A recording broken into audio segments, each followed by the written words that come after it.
এজন্য বিশ্বনবী বলতেন আসাদুহুম ফি আমরিল্লাহি ওমর, আমার দ্বীনের ব্যাপারে সবচেয়ে কঠোর ওমর। বিশ্বনবী বলতেন আমার পরে কোনো নবী নাই, কোনো রাসূল নাই, তবে আমার পরে যদি কেউ নবী হতো আমার ওমর নবী হয়ে যেত। লা নবিয়্যা বা'দি ওয়ালা রাসূল, আমার পরে রাসূল নাই, কোনো নবী নাই, তবে লাউ কানা বা'দি নবিয়্যুন লাকানা ওমর। প্রভু তুমি বলেছ রাসূল দেবে না, বলনি দেবে না ওমর, বলনি দেবে না হামজা তারি, খালিদ বিজয়ী সমর। প্রভু তুমি বলেছ রাসূল দেবে না, বলনি দেবে না ওমর, বলনি দেবে না হামজা তারি, খালিদ বিজয়ী সমর। প্রভু তুমি বলেছ রাসূল দেবে না। আল্লাহু আকবার। মদিনায় যত মুনাফিক ছিল জমের মতো ভয় পাইতো সাইয়েদনা ওমরকে। শয়তানদের লিডার ইবলিসও ভয় পেত ওমরকে। বিশ্বনবী বলেন ওয়াল্লাযী নাফসি বিয়াদিহি, ওমর ওই সত্তার কসম যেই সত্তার হাতে আমার আত্মা, মা লাকিয়াকা শাইতানু সালিকান ফাজ্জান ইল্লা সালাকা ফাজ্জান গায়রা ফাজ্জিক। ওরে ওমর, শয়তান যদি তোমারে কোনো রাস্তায় দেখে, ইবলিস যদি তোমারে কোনো রাস্তা দিয়ে হাঁটতে দেখে, ইবলিস ওই রাস্তা রেখে দিয়ে অন্য রাস্তা দিয়ে হাঁটে। ইবলিসও সাইয়েদনা ওমর ফারুককে দেখলে, এই রাস্তা দিয়ে দেখলে ওর বাপের কি জীবনে এই রাস্তা দিয়ে হাঁটবেন, এই রাস্তা থুইয়া ওই আরেক রাস্তা ধরবে, চিল্লায় পড়েন আল্লাহু আকবার। কাফেররা ভয় পেত, মুনাফিকরা ভয় পেত, শয়তান ভয় পেত, এমনকি বিশ্বনবীর বিবিরাও ভয় পেত। সুবহানাল্লাহ পড়েন। বিশ্বনবীর বিবিরা বিশ্বনবীরে ধরলেন, আমার এইটা কিনা দেন, ওইটা দেন। বিশ্বনবী কয় টাকা নাই, ক্ষমতা নাই, সামর্থ্য নাই, বেশি কথা কইলে তালাক নিয়ে যাও, তোমাদের চেয়েও সুন্দরী অনেক সতী সাধবী নারী আল্লাহ ব্যবস্থা করে দিবে। বিবিরা মাঝে মাঝে খুনসুটি করতো, নবীরে ধরতো, এটা নাই ওইটা নেই, এটা দেন। একবার সব বিবিরা টাইট করে ধরছে, ও নবী আয়েশার ঘরে যেদিন থাকেন সাহাবারা বেশি হাদিয়া পাঠায় কেন, আমাদের ঘরে যেদিন থাকেন পাঠায় না কেন? কালকে জুমার নামাজের পরে ঘোষণা দিবেন সবার ঘরে সমান সমান হাদিয়া। নবী কয় আমি হাইতান্ন। ও মিয়া, কে হাদিয়া দিবে, কটুক দিবে, এটা কি ইমাম সাহেবের কাজ? ইমাম সাহেবের বাসায় কে কোন দিন কি খাওয়াবে, কি গিফট দিবে, এটা তো কে যে গিফট দিবে তার ব্যাপার।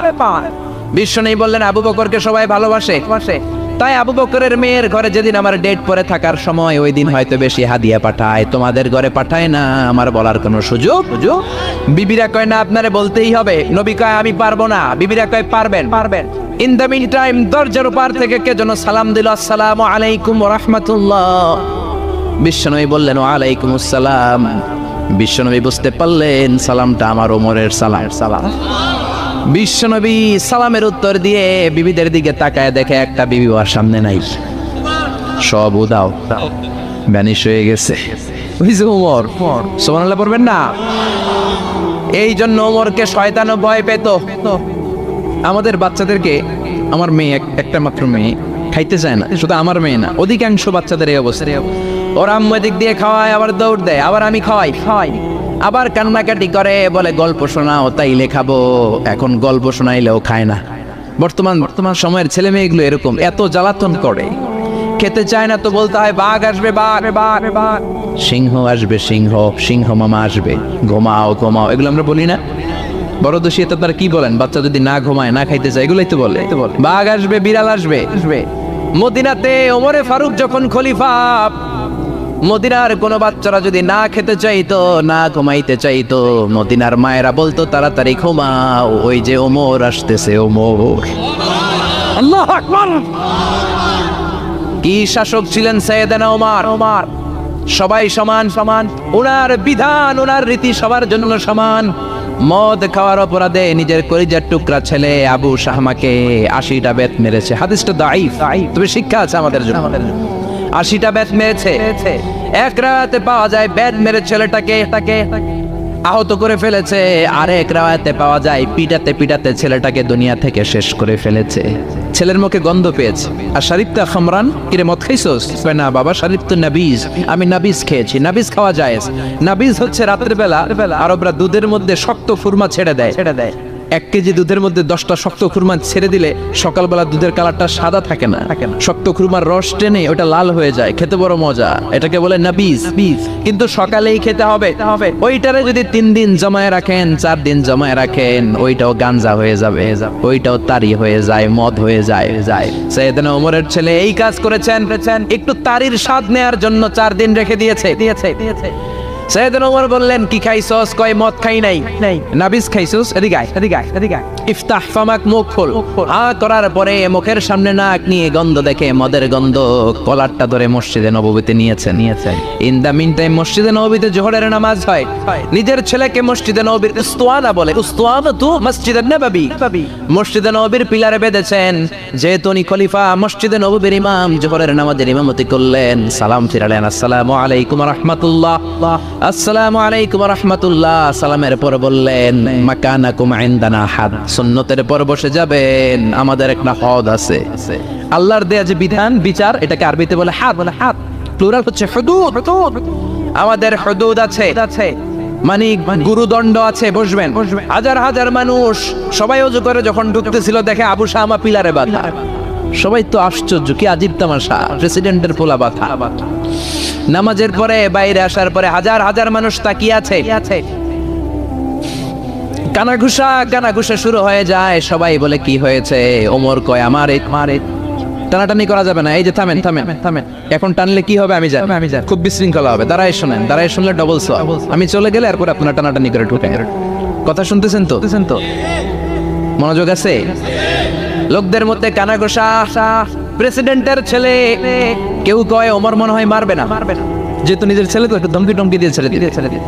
কেউ বলে না, ওমর তো এত সহজ মানুষ না, মদের বিচার তো 80টা বেদ, মনে হয় 40টা মারবে।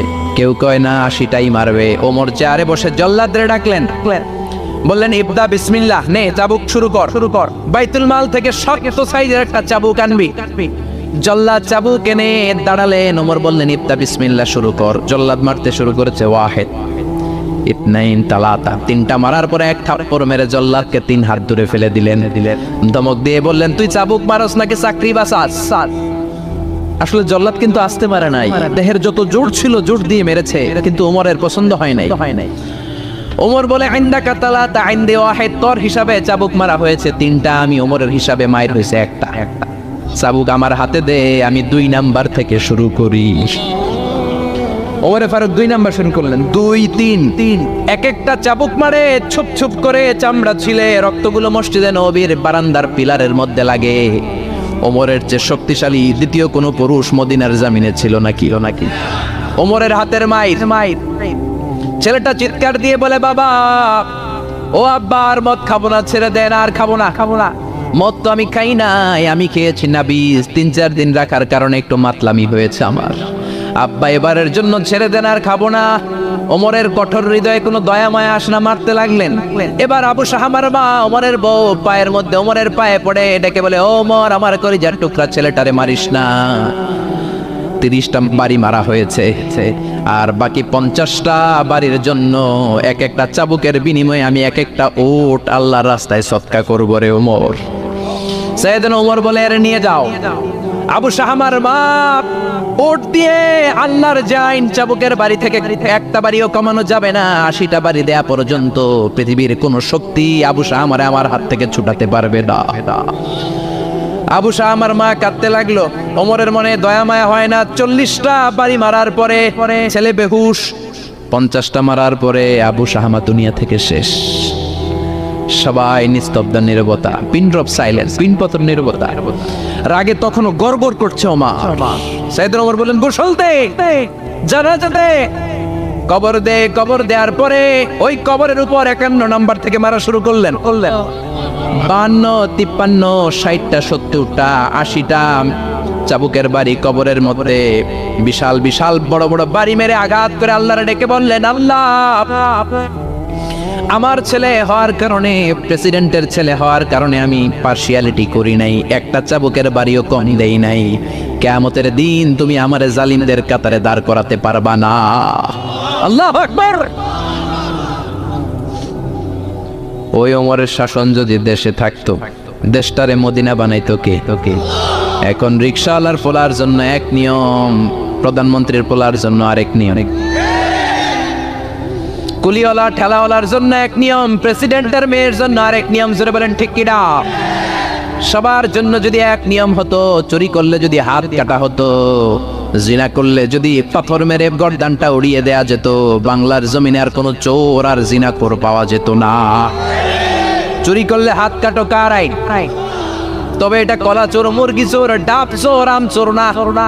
যেই চোরগুলো একটা কলমের সিগনেচারের খোঁচায় দেশের 1000 কোটি টাকা মেরে দেয়, ওই চোরদের হাত আগে কাটতে হবে। যেরকম ঠিক কিনা? এক কলমের খোঁচায় শেয়ার বাজার খাইয়া ফেলায়, হলমার্ক খাইয়া ফেলায়, দেশের টাকা সুইজারল্যান্ডে পাঠায়, ওই চোরগুলার হাত। জোরে বলেন ঠিক কিনা? আল্লাহর দিন বাস্তবায়নে সবচেয়ে কঠোর সাহাবী ছিলেন ওমর। আবু বকর ছিলেন নরম, ওমরের মেজাজকে গরম বানাইছে কে? এই জন্য ইসলামের মধ্যে যেমনি সহনশীলতা আছে, আবার ইসলামের মধ্যে বিদ্রোহ আছে না নাই? ওই রকম একটা ওমরের দরকার, আমাদের বেশি চাই না। জোরে বলেন ঠিক কিনা? দাও খোদা দাও আমায় আবার ওমর দারাজ দিল, দাও খোদা দাও আমায় আবার ওমর দারাজ দিল, দাও আলীর মতো বীর সেনানি, আলীর মতো বীর সেনানি জাগাতে নিখিল, দাও খোদা দাও আমায় আবার ওমর দারাজ দিল। সুবহানাল্লাহ পড়েন। একটা ওমর লাগবে, চিল্লায় বলেন কয়টা?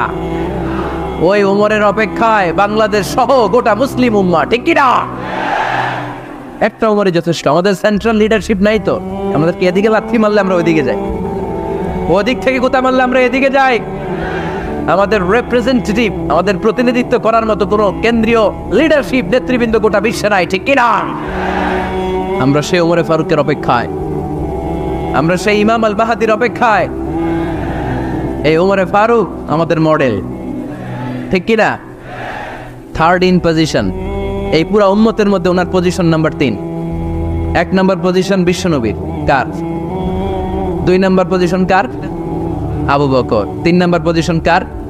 ওমরে ফারুকের। বিশ্বনবী বলতেন লা নবিয়্যা বা'দি, লা নবিয়্যা বা'দি, আমার পরে কোনো নবী নাই। ওয়ালা রাসূলা, আমার পরে কোনো রাসূলও নাই। আমার নবীর পরে আর কোনো নবী আছে? আমার নবীর পরে আর কোনো রাসূল আছে?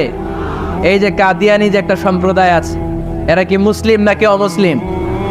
মুসলিম সম্প্রদায়ের সাথে এদের কোনো সম্পর্ক নাই। চিল্লা বলেন ঠিক কিনা? এরা যদি মুসলমান হতে চায়, আমার নবী দ্য লাস্ট মেসেঞ্জার বিশ্বনবীকে খাতামুন নবী হিসেবে সংবাদ সম্মেলন করে গোটা বিশ্বকে জানাই দিতে হবে, তারপরে তাদেরকে আমরা মুসলিম হিসেবে স্বীকৃতি দিব। চিল্লা বলেন ঠিক কিনা? তা না হলে তারা কোন ধর্মের এটাকে জানাই দিতে হবে। No inferiority complex, no identity crisis. Identity ক্রাইসিসে থাকা যাবে না। আপনারা কোন ধর্মের এটা জানায় দেন। আপনারা বিশ্বনবীরও শেষ নবী মানবেন না, আবার মুসলিম বলেও নিজেদেরকে ট্যাগ লাগাতে চাইবেন। সাধারণ মুসলমানরা এটা এই ধোঁকাবাজি মানে না। চিল্লায় বলেন ঠিক কিনা? আমার নবীর পরে কোনো নবী নাই, আমার রাসূলের পরে কোনো রাসূল নাই, ঠিক কিনা? আল্লাহর হাবিব বলতেন লাউ কানা বা'দি নাবিয়্যুন লাকানা উমর, তবে আমার পরে যদি নবী হওয়ার যোগ্যতা কারো থাকে, আমার উমরের ওই যোগ্যতা আছে। সুবহানাল্লাহ পড়েন। প্রভু তুমি বলেছ রাসূল দেবে না, বলনি দেবে না ওমর, বলনি দেবে না হামজা তারি, খালিদ বিজয় সমর। প্রভু তুমি বলেছ রাসূল দেবে না, বলনি দেবে না ওমর, বলনি দেবে না হামজা তারি, খালিদ বিজয় সমর। প্রভু তুমি বলেছ রাসূল দেবে না। সুবহানাল্লাহ পড়েন। এজন্য আমরা একটা ওমর চাই। কয়টা? বেশি লাগবে? নেতার মতো নেতা কয়টা লাগে? জোরে বলেন কয়টা? Enough, that's enough. Omar Farooq our super hero. ওনার সাথে বিশ্বনবী সাল্লাল্লাহু আলাইহি ওয়াসাল্লামের মুসাহারার সম্পর্ক ছিল। ওমর ফারুক যে বিশ্বনবীর শ্বশুর, এটা অনেকে জানেই না। ওমরে ফারুক রাদিয়াল্লাহু তাআলা আনহু বিশ্বনবীর শ্বশুর ছিলেন। এটা আজকে নতুন শুনছেন, কে কে হাত তোলেন? দেখছেন হুজুর, সঠিক বলছি না আমি? অনেকে আমরা জানি না। মাশাআল্লাহ, জানতে লজ্জা নাই, শিখতে লজ্জা নাই। লজ্জা হচ্ছে অজ্ঞতায় আর মূর্খতায়, ঠিক কি না? আমরা শিখতে রাজি আছি। যে কথা বলে আমরা তার ছাত্র। আমার আগে হুজুর কথা বলতেছিলেন, আমরা ছিলাম ছাত্র। এখন আমি কথা বলতেছি, এখন আমরা সবাই হয়ে গেছি ছাত্র, ঠিক কি না? যিনি বলেন তিনি শিক্ষক, বাকিরা আমরা ছাত্র, ঠিক কি না? 4 খলিফার 2 খলিফা, ইসলামের 4 খলিফার 2 খলিফা বিশ্বনবীর মেয়ের জামাই, আর বাকি 2 খলিফা বিশ্বনবীর শ্বশুর। সুবহানাল্লাহ পড়েন। সাইয়েদনা আলী রাদিয়াল্লাহু তাআলা আনহু, সাইয়েদনা উসমান যুন নূরাইন বিশ্বনবীর মেয়ের জামাই। উসমান রাদিয়াল্লাহু তাআলা আনহুর কাছে বিশ্বনবী 2 মেয়েকে বিয়ে দিয়েছিলেন। একজন মারা যাওয়ার পরে আরেকজন। বিশ্বনবী বলেছেন এরপরে আরেকটা থাকলে ওইটারও বিয়ে দিতা। সুবহানাল্লাহ পড়বেন না? 2 জন ছিল মেয়ের জামাই আর 2 জন ছিল শ্বশুর। সাইয়েদনা আবু বকর শ্বশুর, বিশ্বনবীর স্ত্রী আম্মাজান আয়েশা রাদিয়াল্লাহু তাআলা আনহার বাবা। বিশ্বনবীর স্ত্রী আম্মাজান হাফসা রাদিয়াল্লাহু তাআলা আনহার বাবা ছিল সাইয়েদনা ওমর ফারুক। চিল্লায় পড়ে আল্লাহু আকবার। জানো তো না পজিশন না? সাইয়্যিদু কুহুলিল জান্নাহ, জান্নাতে যত নারীরা যাবে নারীদের সর্দারিনী হবে সাইয়্যিদাতুনা ফাতেমা রাদিয়াল্লাহু তাআলা আনহা। এই ফরিদপুরের যত ইয়াং স্টাররা তোমরা যারা জান্নাতে যাবে তোমাদের লিডার হবে সাইয়েদনা হাসান আর হুসাইন রাদিয়াল্লাহু তাআলা আনহুমা। আর বয়স্ক মুরব্বীরা যারা জান্নাতে ঢুকবেন আপনাদের লিডার হবে সাইয়েদনা আবু বকর আর সাইয়েদনা ওমর ফারুক রাদিয়াল্লাহু তাআলা। সুবহানাল্লাহ পড়তে পারলেন না? ওমর ফারুক এটা সাধারণ কোনো ক্যারেক্টারিস্টিক্স নয়। ওনাকে আল্লাহ তাআলা নলেজও দিয়েছেন, আবার দিনদারিও দিয়েছেন।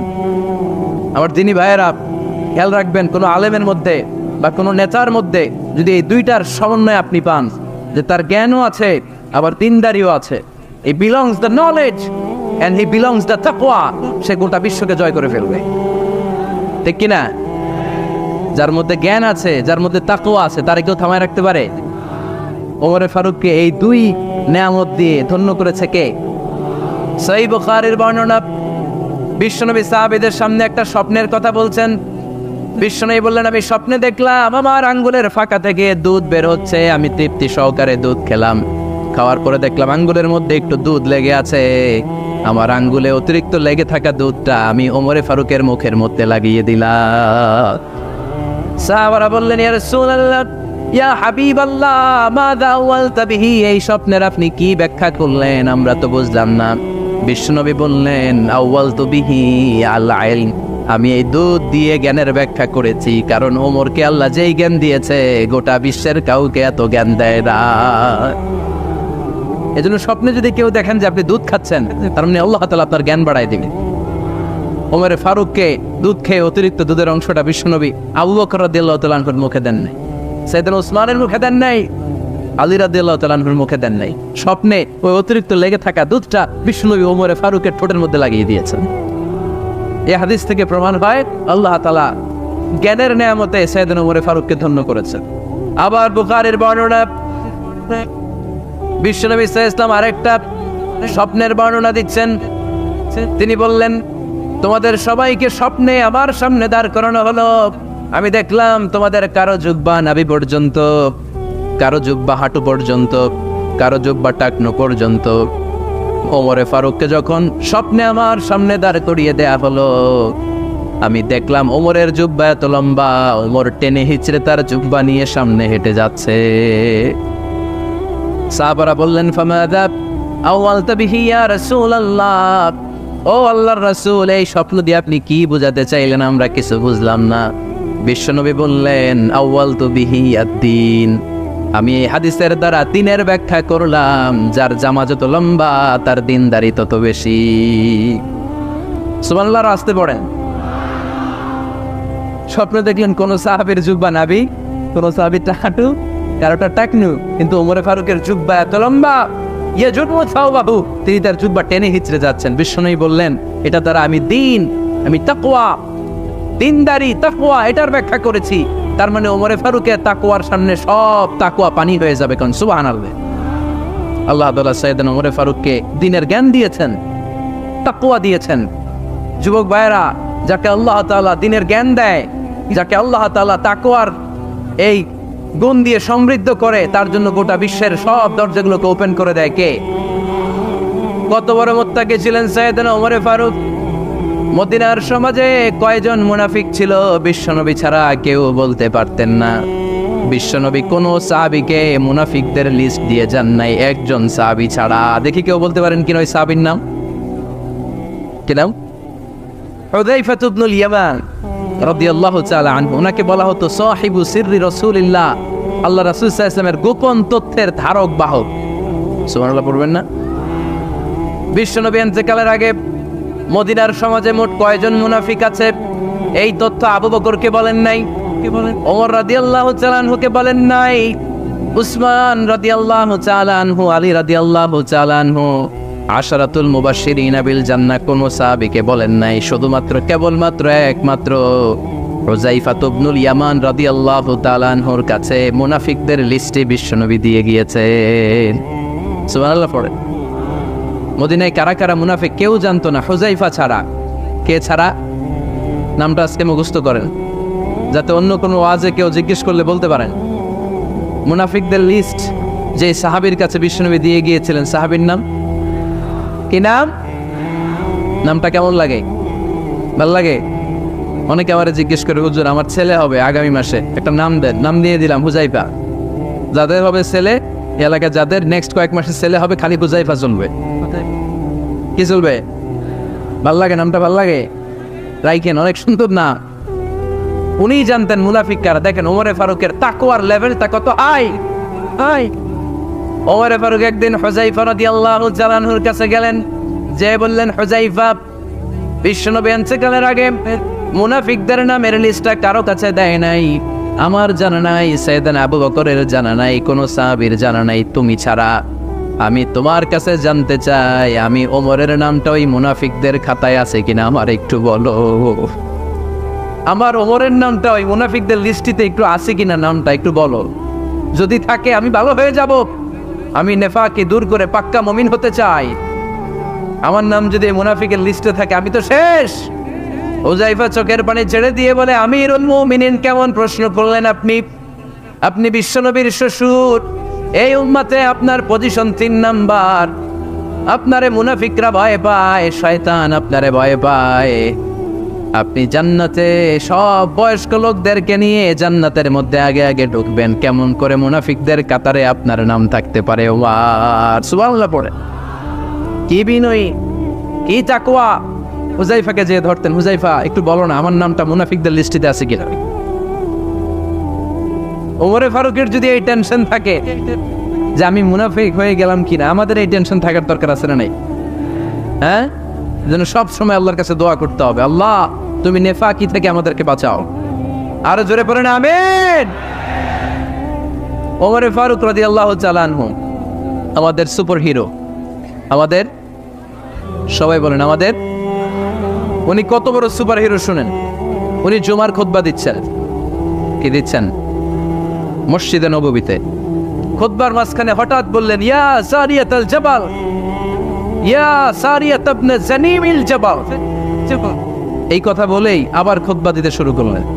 ওনার এই ইয়া সারিয়াত ইবনে জানিমিল জাবালের সাথে আগের কথারও কোনো মিল নাই, পরের কথারও কোনো মিল নাই। জুমার নামাজের পর মুসল্লি সাহাবারা ধরলেন, বললেন, ইয়া আমিরাল মুমিনিন। খুতবার মাঝখানে হঠাৎ করে ইয়া সারিয়াত ইবনে জানিমিল জাবাল বলে আপনি চিৎকার করলেন কেন? আপনার এই বাক্যের সাথে আপনার খুতবার আগের বাক্যের কোনো মিল নাই, আপনার খুতবার পরের বাক্যেরও কোনো মিল নাই। এই কথা আপনি কারে বললেন? কারে উদ্দেশ্য করে বললেন? এই কথার তাৎপর্য কি আমাদেরকে বুঝিয়ে বলেন। ওমরে ফারুক বললেন, আমি যখন খুতবা দিচ্ছি আমি দেখতে পেলাম ওই যে কয়েক মাস আগে আমি আমার মুসলিম সেনাবাহিনী পারস্যে আক্রমণের জন্য পাঠিয়েছি, বর্তমান ইরানের ওই বিশাল এলাকাতে পারস্যে আমি আমার ব্যাটালিয়ন পাঠিয়েছি। আমি হঠাৎ করে দেখতে পেলাম আমার মুসলিম বাহিনীর সেনাপতি যুদ্ধের এক পর্যায়ে তার ডানে আছে উপত্যকা, বায়ে আছে পাহাড়। সে পাহাড়ি রাস্তা ছেড়ে দিয়ে উপত্যকার দিকে যেতে শুরু করেছে। আমি দেখতে পেলাম আবার মুসলিম বাহিনী যদি উপত্যকার দিকে ছুটে বেড়ায়, কাফির মুশরিকরা আমার মুসলিম বাহিনীকে কচুকাটা করে ফেলবে। তাই আমি এখান থেকে তাদেরকে কমান্ড দিয়ে বলেছি, ইয়া সারিয়াতাল জাবাল, উপত্যকার দিকে নয় পাহাড়ের দিকে যাও, তাহলেই তোমাদের বিজয় নিশ্চিত হয়ে যাবে। উপত্যকার দিকে যেও না, ইলাল জাবাল, ইলা সারিয়াতিল জাবাল, পাহাড়ের দিকে ছোট। সাহাবারা অবাক, ঘটনা কি? উনি বসে আছেন মদিনায় মসজিদে নববীর মিম্বারে দাঁড়িয়ে, উনি যদি ইয়া সারিয়াতাল জাবাল বলে, এটা কি ইরানে যাবে নাকি? ও মিয়া, তখনকার সময়ে বর্তমানের মতো মোবাইল ছিল নাকি? ইন্টারনেট ছিল নাকি? কিছু ছিল? খালি মুখে আমি যদি বলি ইয়া সারিয়াতাল জাবাল, এটা ইরানে যাবে, ইন্ডিয়ায় যাবে, ঢাকায় তো যাবেন, ফরিদপুর শহরেই তো বসবে না, ঠিক কিনা? কিন্তু এটা আমিরুল মুমিনিন বিশ্বাসী সাহাবারা বিশ্বাস করে নিল। কিছু মুনাফিক ছিল, এরা কয় না ঝামেলা আছে, এটা তো সম্ভব না। এক কাজ করি, এই সেনাপতি যখন বিজয়ী বেশে মদিনায় ফিরে আসবে আর আমরা ধরব। এরা দিন গুনতে লাগলো, এই সেনাপতি মুসলিম বাহিনী নিয়ে পারস্য জয় করে কবে ফিরে আসবে। এই মুনাফিকের দলগুলো কখনো সেনাবাহিনীকে অভ্যর্থনা জানাতে যেত না, কিন্তু এইবার সবার আগে মদিনার উপকণ্ঠে যে সেনাপতিদেরকে অভ্যর্থনা জানানোর জন্য ফুল নিয়ে রেডি, ফুল নিয়ে দাঁড়ায় আছে। সেনাপতি ঠুকার সাথে সাথে ধরছে, এই সেনাপতি কোত্থেকে আসছো? কয় পারস্য জয় করে আসছি।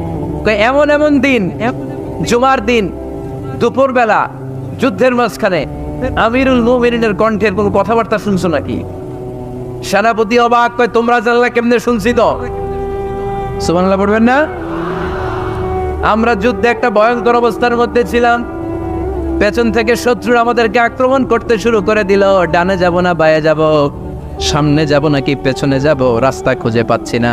ডান দিকে ছিল আমাদের উপত্যকার রাস্তা, বাঁ দিকে ছিল পাহাড়ি পথ। আমরা সোজা পথ হবে মনে করে উপত্যকার দিকে ছুটতে আরম্ভ করলাম। হঠাৎ করে আমিরুল মুমিনিনের কণ্ঠ বজ্র কণ্ঠে আমার কানের মধ্যে ভেসে আসলো। আমার মনে হলো আমিরুল মুমিনিন কেমন যেন আমাকে কমান্ড দিচ্ছেন আর বলছেন, ইয়া সারিয়াতাল জাবাল, ডান দিকে উপত্যকার পথে নয়, তাড়াতাড়ি পাহাড়ের দিকে সৈন্য বাহিনী নিয়ে উঠে যা। পাহাড়ের দিকে, ডানে না, this is wrong track and this is the right track. ওই দিন যদি ওমরে ফারুকের ওই গাইডলাইন, আমিরুল মুমিনিনের কমান্ড যদি আমি না শুনতাম, আজকে বিজয়ের বেশে ফিরতেও পারতাম না, আমাদের চেহারাও তোমরা দেখতে পেতে না। ওমরে ফারুকের ওই কমান্ড, ওই গাইডলাইন অদৃশ্য থেকে শোনার কারণে এই পারস্যের মধ্যে আমাদেরকে সেই যুদ্ধে বিজয় দান করেছে কে? দিস ইজ ওমরে ফারুক, দিস ইজ ওমরে ফারুক। বিশ্বনবী বলছেন, ওমর, মা লাকিয়াকা শাইতানু সালিকান ফাজ্জান ইল্লা সালাকা ফাজ্জান গায়রা ফাজ্জিক। ওমর, শয়তান ইবলিস যদি তোমার কোনো রাস্তা দিয়ে হাঁটতে দেখে, শয়তান ওই রাস্তা রেখে দিয়ে অন্য রাস্তা দিয়ে হাঁটে।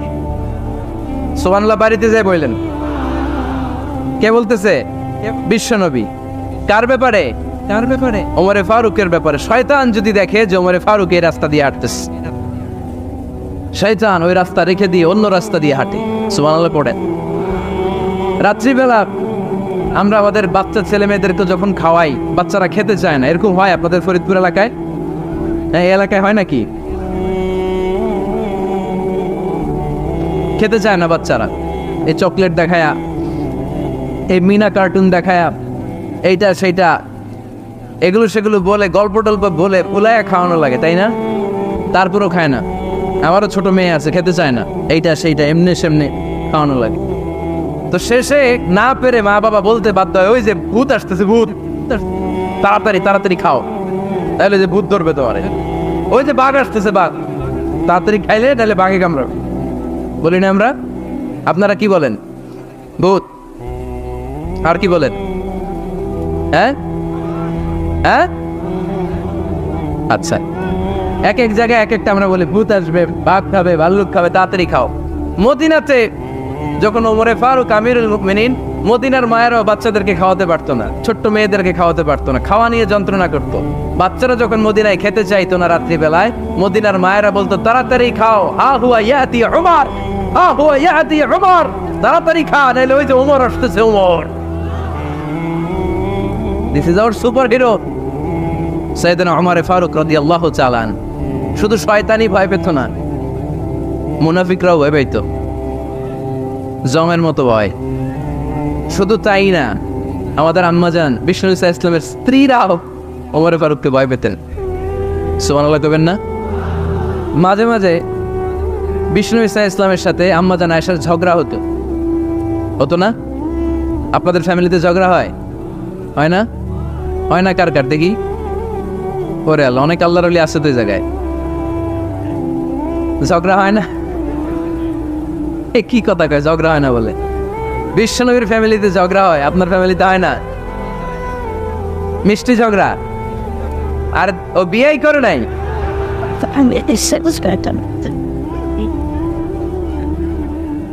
ঝগড়া তো হবেই, দাম্পত্য জীবনের মজাটাই তো এখানে।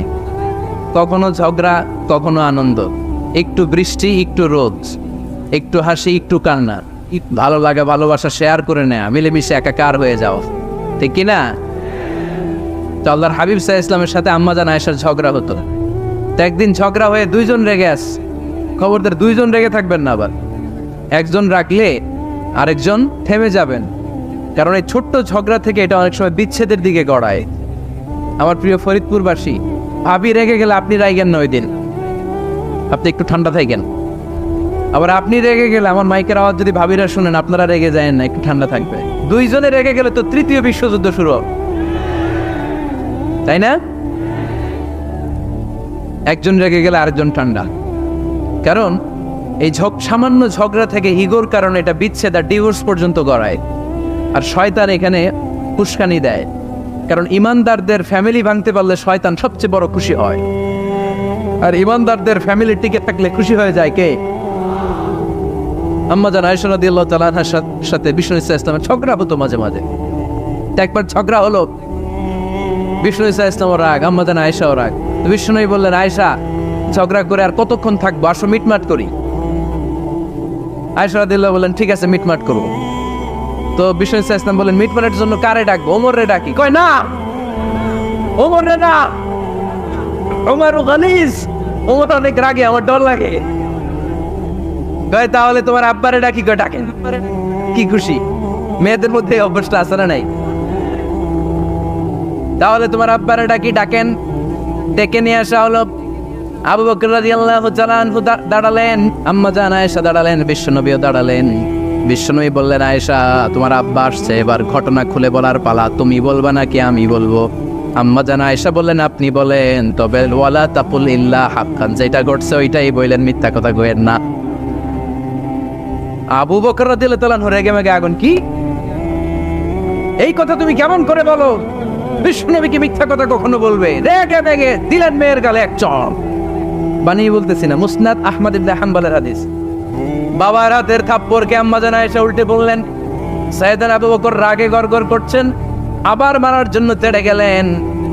এবার বাঁচার জন্য আম্মাজান আয়েশা বিশ্বনবীর পিছনে যে আশ্রয় নিলেন, বিশ্বনবী বাঁচানোর জন্য দুই হাত মেলে দাঁড়িয়ে গেলেন। পড়েন সুবহানাল্লাহ। বিশ্বনবী যখন দুই হাত মেলে দাঁড়িয়ে গেলেন, সাইয়েদনা আবু বকর রাদিয়াল্লাহু আনহু থেমে গেলেন। সাইয়েদনা আবু বকর রাদিয়াল্লাহু তাআলা আনহু ঘর থেকে বের হয়ে বারান্দায় দাঁড়ালেন। পড়েন সুবহানাল্লাহ। এবার বিশ্বনবী আম্মাজান আয়েশার কাছে যেয়ে বলেন, ইয়া আয়েশা, কাইফা রাআইতিনি আনকাসতুকি মিনার রাজুল, দেখছো কেমনে বাঁচাইলাম? আপনি না থাকলে বর্তমানে ফেলতো আজকে। আমি বাঁচাইছি তোমারে, আমি, আমার লগে ঝগড়া করো তুমি। লজ্জায় পড়ে আম্মাজান আয়েশা খিলখিল করে হেসে দিলেন, বিশ্বনবীও হেসে দিলেন। দুইজনের হাসির মধুর আওয়াজ শুনে সাইয়েদনা আবু বকর বাইরে থেকে অবাক, কিরে এতক্ষণ না ঝড় তুফান, এখন দেখি হাসি। সালাম দিয়ে অনুমতি নিয়ে ভিতরে ঢুকলেন। ঢুকে দেখেন আম্মাজান আয়েশাও হাসে, বিশ্বনবীও হাসে। এ হাসি দেখে আবু বকর রাদিয়াল্লাহু আনহু হেসে দিলেন। আরশের উপর থেকে খুশি হয়ে গেলেন কে? এবার সাইয়েদনা আবু বকর রাদিয়াল্লাহু তাআলা আনহু বললেন, ইয়া রাসূলুল্লাহ, আশরিকানি ফি সিলমিকুমা কামা আশরাকতুমানি ফি হারবিকুমা। ও নবী, যুদ্ধ লাগলে, দুইজন যুদ্ধ লাগলে মীমাংসার জন্য যেমনি আমারে ডাকেন, এরকম হাসি আর আনন্দের মুহূর্তেও আমারে একটু ডাইকেন। আশরিকানি ফি সিলমিকুমা কামা আশরাকতুমানি ফি হারবিকুমা। নবী, আপনাদের মধ্যে ঝগড়া লাগলে সন্ধি করার জন্য আমারে যেমনি ডাকেন, আপনাদের হাসি খুশি আনন্দ খুনসুটি এই মজাদার মুহূর্তগুলোতে আমার বঞ্চিত রাইকেন না, আমার একটু ডাইকেন। সুবহানাল্লাহ পড়েন। এই মুসনাদ আহমদ ইবনে হাম্বলের হাদিস শোনার উদ্দেশ্য হচ্ছে বিশ্বনবী প্রথমে ওমর ফারুকের নাম বলেছিলেন। সাইয়েদনা আয়েশা বলে না, আমি ডরাই। আইবাত, দিস ইজ কল্ড আইবাত ওমর।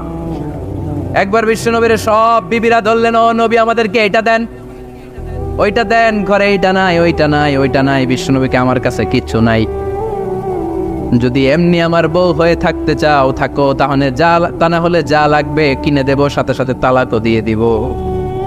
কিছু দিতে পারবো না, আমার নাই তো সামর্থ্য নাই, কিন্তু বিবিরাও ছাড়া না, এটা দেন ওইটা দেন। বিশ্বনবী রহমতের নবী, বিবিদেরকে বুঝাতেও পারেন না, বিবিরা আবদার করতেছে নবী এটা লাগবে ওইটা লাগবে। ইন দ্য মিন টাইম বিশ্বনবী একজনের সালাম শুনতে পেলেন, কে যেন দরজায় দাঁড়িয়ে বলতেছে আসসালামু আলাইকুম। বিশ্বনবী দরজার দিকে তাকালেন, তাকিয়ে বললেন ওয়ালাইকুম আসসালাম, আর বুঝতে পারলেন এটা আমার ওমরের সালাম। সালাম দেওয়ার পরে বিবিদের দিকে তাকায় দেখে একজন বিবিও নাই, সব অন্দর মহলের ভিতরে দো। সুবহানাল্লাহ পড়তে পারলেন না? This is our super hero Omar. এরকম ওমর একটা লাগবে, চিল্লায় বলেন কয়টা? একটা ওমর গোটা বিশ্বকে সোজা করে দিবে। একটা ওমর সবল আর দুর্বলের সব পার্থক্য দূর করে দিবে, মাজলুমের উপর জালিমের অত্যাচারের অবসান ঘটায় দিবে, গোটা বিশ্বটাকে সাম্য মৈত্রী ভালোবাসার ইনসাফ দিয়ে পরিপূর্ণ করে দিবে। সেই ওমরের অপেক্ষায় আমরা। নিজের ছেলেকে 80টা বেত মেরেছেন। কয়টা?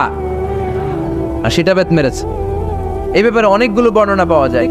সবচেয়ে সহিহ বর্ণনা হচ্ছে মুয়াত্তা ইমাম মালিকের বর্ণনা। ওমর ফারুক রাদিয়াল্লাহু তাআলা আনহুর ছেলে আব্দুর রহমান মারুফুন বিআবি শাহমা ছিলেন মিশরে, ওখানে নাবিজ খেয়েছিলেন।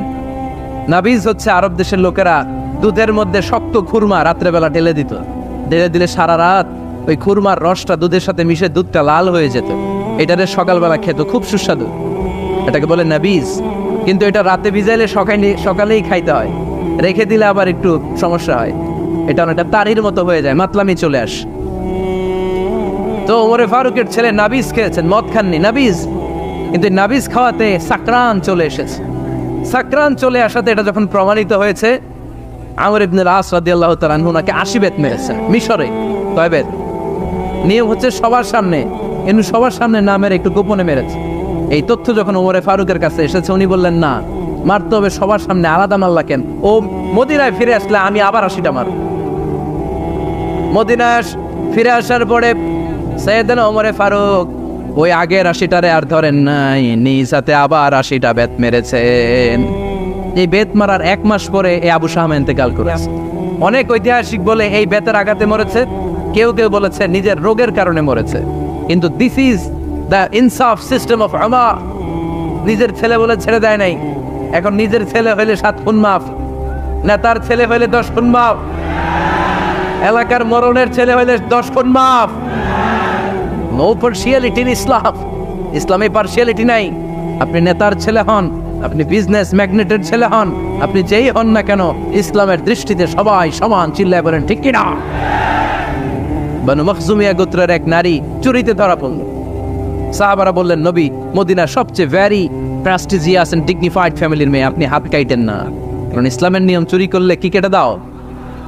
বিশ্বনবী বললেন, বলো কি হাত না কাটার জন্য তোমরা আমাকে রেকমেন্ড করছো? এটা আল্লাহর আইন, পৃথিবীর কেউ রেকমেন্ড করলো শোনার ক্ষমতা আমার নাই, কারণ আইনটা দিয়েছে কে? লাউ কানাত ফাতিমাতু বিনতি মুহাম্মাদিন সারাকাত লাকাতা মুহাম্মাদুন ইয়াদাহা। আরে বনু মাকসুমিয়া মেয়ে তো দূরের কথা, আমার কলিজার টুকরা ফাতেমাও যদি আজ চুরিতে ধরা পড়তো, তার হাত কেটে দিতে আমি 1 মিনিটও দেরি করতাম না। দিস ইজ ইসলাম। এই হচ্ছে ওমরে ফারুকের মানাকিব। এরকম ওমরে ফারুক কয়টা লাগবে? আওয়াজ করে বলতে হবে, কয়টা লাগবে? একটা লাগবে। এই সাইয়েদনা ওমরে ফারুক মদিনার প্রথম চিফ জাস্টিস ছিলেন। সর্বপ্রথম ওনার পরামর্শে সাইয়েদনা আবু বকর রাদিয়াল্লাহু তাআলা আনহু কোরআনকে সংকলন করেছেন। আমরা এই যে কোরআন পড়ি 30 পারা, এমদাদিয়া লাইব্রেরির 114টা সূরা, কত সুন্দর সন্নিবেশ করা হয়েছে, এখানে সাজানো হয়েছে। আল্লাহর হাবিব সাল্লাল্লাহু আলাইহি ওয়াসাল্লামের সময় কি এরকম কোরআন ছিল নাকি? ছিল? খেজুর পাতার মধ্যে, গাছের বাকলের মধ্যে, ওটের বড় হাড্ডির মধ্যে আর পাথরের মধ্যে খোদাই করা কোরআন ছিল। সাইয়েদনা আবু বকরের সময় রাদিয়াল্লাহু তাআলা আনহুর সময় যুদ্ধ হলো, 70 জন হাফেজ সাহাবী ইন্তেকাল করলেন। সাইয়েদনা আবু বকর রাদিয়াল্লাহু তাআলা আনহুকে ডেকে ওমর ফারুক বললেন, ও আবু বকর, এইভাবে হাফেজে কোরআন সাহাবীরা যদি দুনিয়া থেকে বিদায় হয়ে যায়, আল্লাহর কোরআনও তো বিদায় হয়ে যাবে।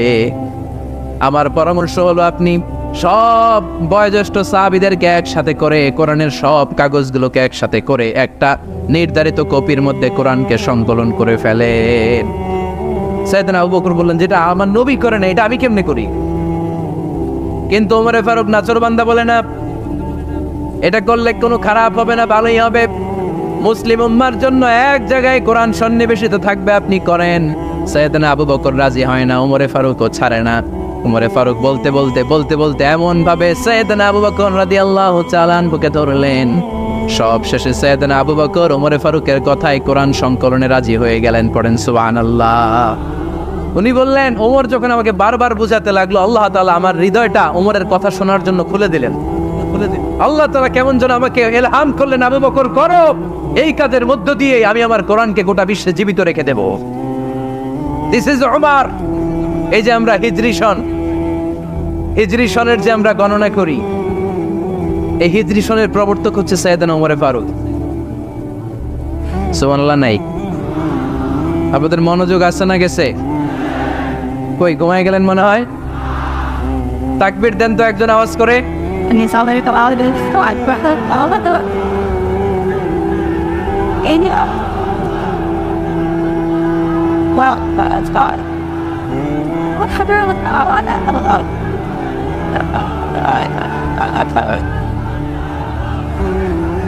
মাশাআল্লাহ মাশাআল্লাহ। বসেন বসেন, এখনই শেষ করে দেব কিছু সময়ের মধ্যে। আমরা একসাথে বিদায় নেব ইনশাআল্লাহ। ওঠা বসা করবেন না, ওঠা বসা করবেন না, বসেন।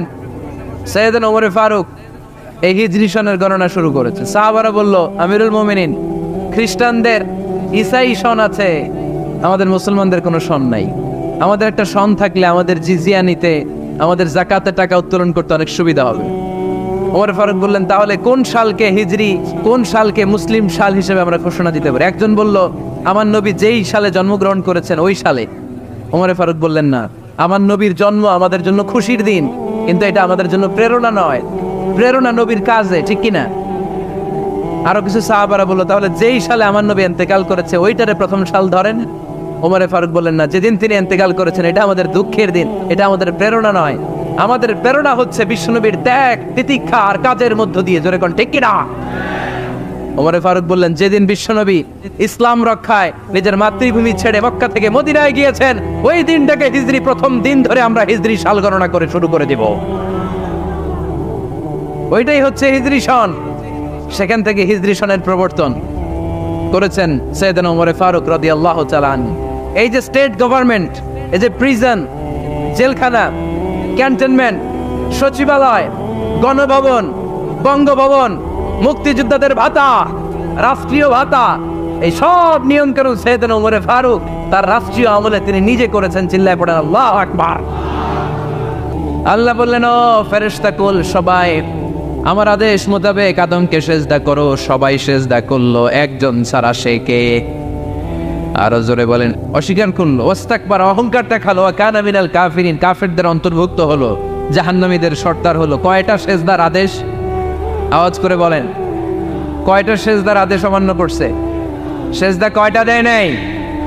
আপনি দেন নাই কয়টা? হ্যাঁ, আমরা দেই নাই কয়টা? এক সেজদা না দিয়া জাহান্নামীদের লিডার। আমরা সেজদা মিস করছি কয়টা? কয়টা?